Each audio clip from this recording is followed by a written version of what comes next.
রাধে রাধে। ওম নমো ভগবতে বাসুদেবায়। ওম নমো ভগবতে বাসুদেবায়। ওম নমো ভগবতে বাসুদেবায়। শ্রীমদ্ ভাগবত তৃতীয় স্কন্দ স্থানম সৃষ্টি স্থিতি ষড়বিংশতি অধ্যায়। জড়া প্রকৃতির মৌলিক তত্ত্ব। শ্লোক 21।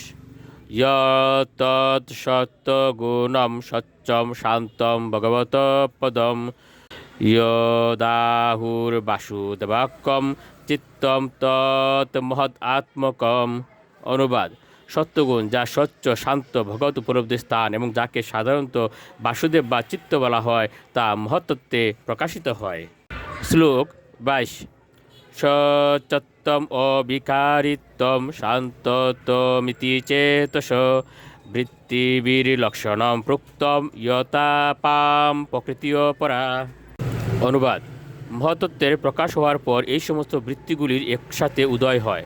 জল যেমন পৃথিবীর স্পর্শে আসার পূর্বে তার স্বাভাবিক অবস্থায় স্বচ্ছ, মধুর এবং শান্ত থাকে, তেমনই শুদ্ধ চেতনার বিশিষ্ট লক্ষণ হচ্ছে শান্তত্ব, স্বচ্ছত্ব এবং অবিকারিত্ব। শ্লোক 23 ও 24। মহত্তত্ত্বাৎ বিকুর্বাণাৎ ভগবৎ বীর্য সম্ভবাৎ ক্রিয়াশক্তি অহংকারৎ স্ত্রীবিদ সমপদ্যত বৈকারিকস্তৈজসশ্চ তামসশ্চ যত বব মনসশ্চেন্দ্রিয়ানাম চ ভূতানাম মহতামপি। অনুবাদ: মহতত্ত্ব থেকে অহংকারের উদ্ভব হয়, যা ভগবানের স্বীয় শক্তি থেকে উৎপন্ন। অহংকার প্রধানত তিন প্রকার ক্রিয়াশক্তি সমন্বিত: বৈকারিক, তৈজস এবং তামস। এই তিন প্রকার অহংকার থেকে মন, জ্ঞানেন্দ্রিয়, কর্মেন্দ্রিয় এবং পঞ্চ মহাভূতের উদ্ভব হয়। শ্লোক 25।